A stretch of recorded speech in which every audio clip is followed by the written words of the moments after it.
Hello everyone, welcome back to another great episode of Raihana's Cuisines. Today I'm going to be making almond halwa. I've got a lot of requests for that, so we're going to be making that. So just as preparation, what I did here was I took almonds, and you know the almonds usually have almonds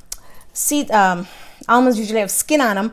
So at night I just put really hot water in the 2 cups that I'm using today and left it, and in the morning I just took the peel off, and this is what they look like. Just you want to have skinless. Now if you want to use the skin, you can, there's nothing wrong with it, but it's just going to be a little darker. The halwa is going to be darker, and if you don't mind, then that's fine. So we're going to be using 2 cups of almonds. This recipe can be cut into half too. We're going to be using a tablespoon of ghee. I don't like putting too much ghee in my stuff.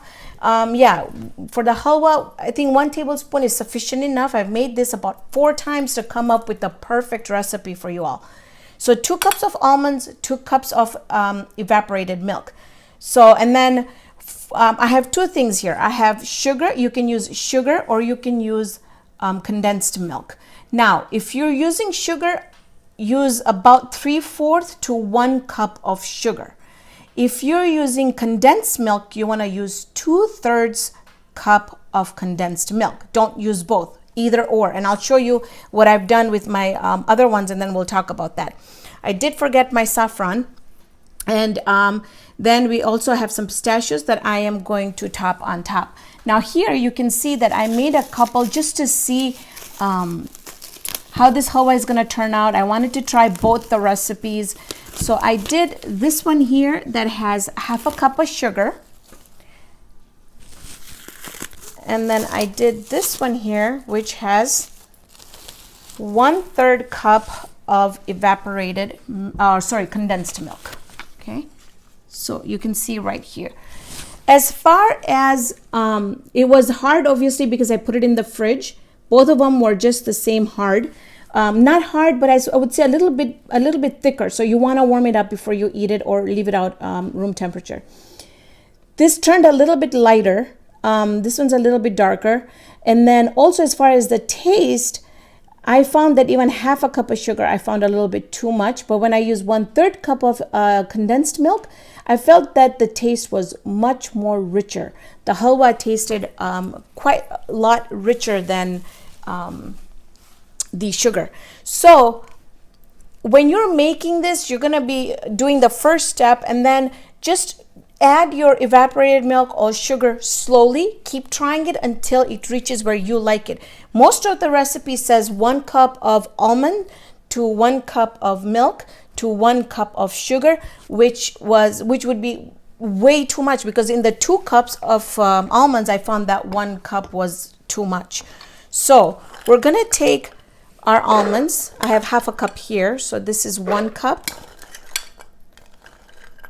It's 1.5 and 2 cups. So in that 2 cups, I'm going to add my evaporated milk.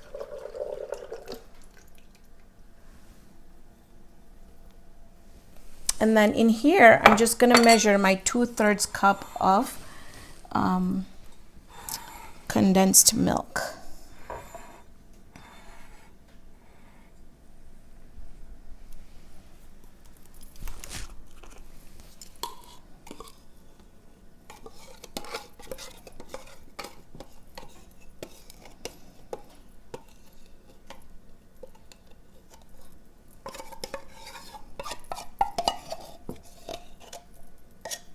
Okay, this is a little bit less than 2/3 cup, but I don't mind that because I don't like my sweets extremely sweet. I like it when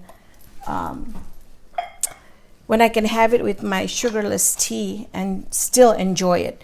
So there goes that. So first thing we're going to do is blend that. And now when we blend it, you don't want to blend it completely. You just want to blend it until you have little coarse almonds in it.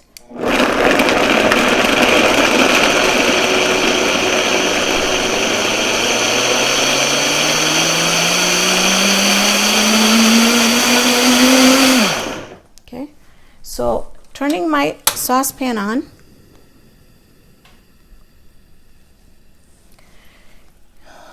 you want to take about 1 tablespoon of ghee. I'm just going to eyeball it.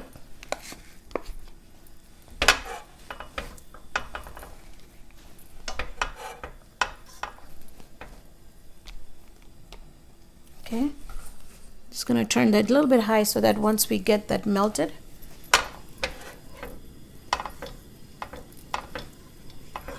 Now this halwa is known as the crown jewel of all the mithais or sweets out there.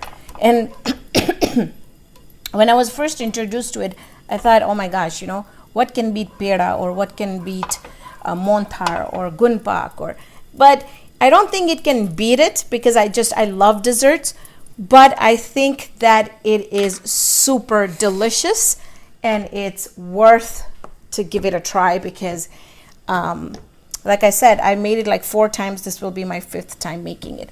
So into the ghee, I'm going to add the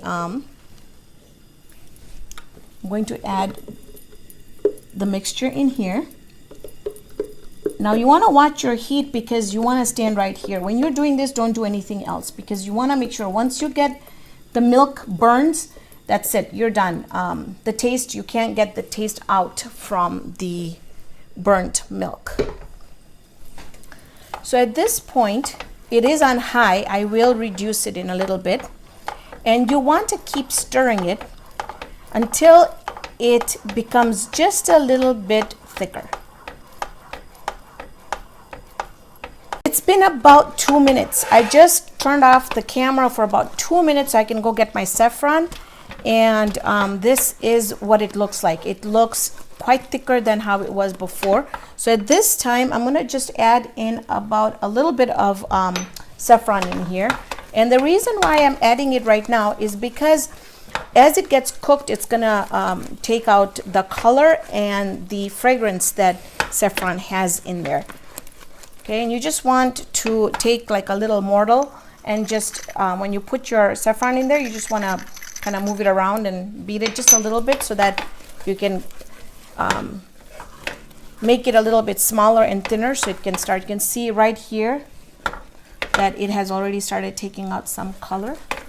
Okay, so you just want to mix this just a little bit more, and then we'll also add, then we're going to go ahead and add the condensed milk in there. Now I'm using condensed milk for this recipe, but you can use sugar. I just found that, like I said, condensed milk just added a little bit more of a richer taste to it. So to this also, I forgot to mention that I will be adding a little bit of rose essence. I love rose essence in everything, and my mom hates rose essence. So it really depends. If you really like it, add it. If you don't like it, don't add it. It's completely fine. You also want to use a heavy bottom pan for this, because that way it radiates the heat really well. It's heavy, so it's not going to burn on you. So this is a circulon pot that I'm using, and my spatula is also OXO, and it's heat resistant. So these are some things I should keep in mind when you're making mithais. Okay, at this time it's quite thick, so I'm going to go ahead and add the the condensed milk in here.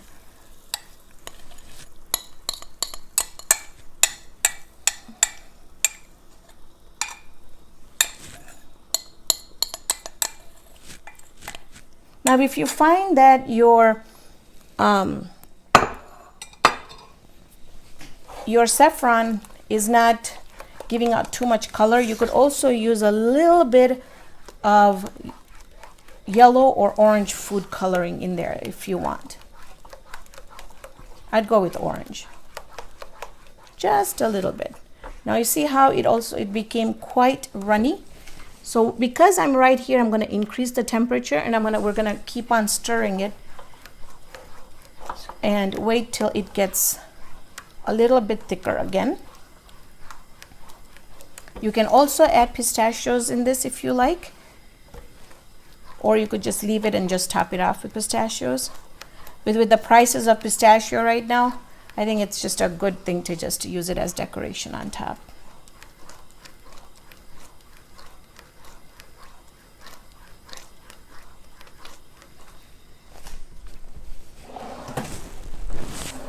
going to add just a tad bit of orange color. Now in the ones that I tested before, I have not added any color, so we will just compare and see how we like.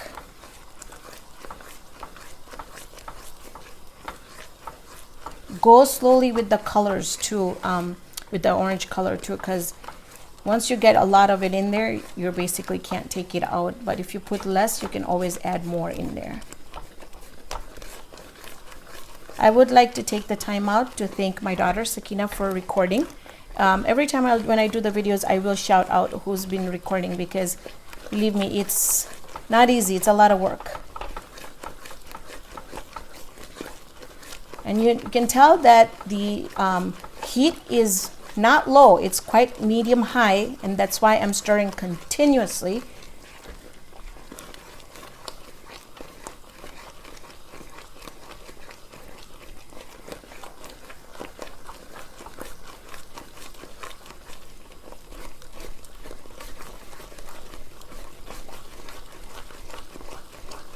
Now this halwa is really interesting because you can wait until it completely becomes thick, or you could even just put it in a tray right now and it would be fine. It would be more like a siro or sira, or what we make out of semolina or soji.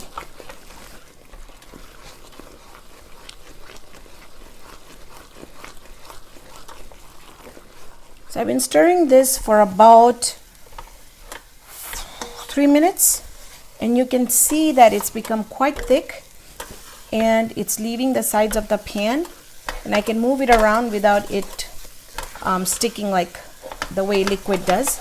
Another thing that I forgot was to add, I add a little bit of cardamom powder in it. Completely optional, you don't have to, but I think without cardamom I really can't get my taste of any of the mithais. So that's why I love cardamom in all my mithais. You don't have to do a little bit too much, just do a little bit, just to get a little bit of taste. And this is done. So what I'm going to do now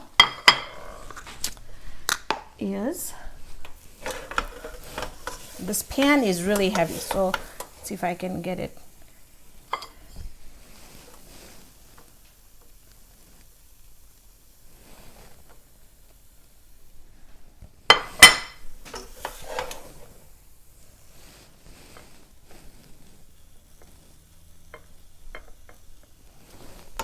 And you can, because the pan is heavy, it still has heat in it. I don't know if you can hear, but the pan is still cooking the mixture, so you just want to be careful that you empty it quickly.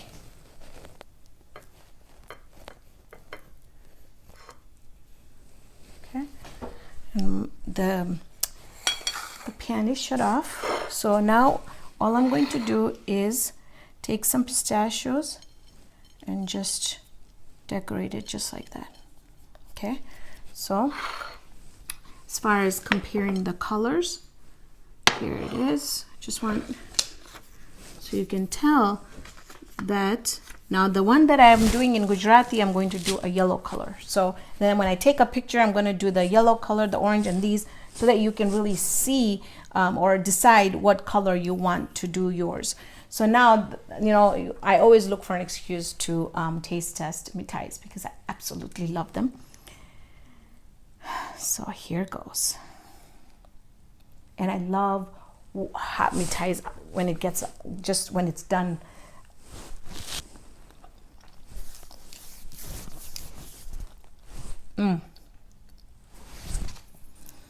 It's creamy. It's got little pieces of almonds in it. And I don't know how to explain it to you guys. You guys have to make it because it's super delicious. It's so rich. It's so creamy. Yet it has those little bits of almonds in it. So give it a try. Let me know what you guys think. Send me a comment my way. I'm available on Instagram. I have a page on Facebook. I'm available on YouTube, Pinterest. What? Trying to think what else. Facebook, Twitter. Okay, I think I got them all. There's just too many social medias out there. So thank you so much for joining me on this episode of Raihana's Cuisines. Hope you can join me here next time with another great video. See you then, friends.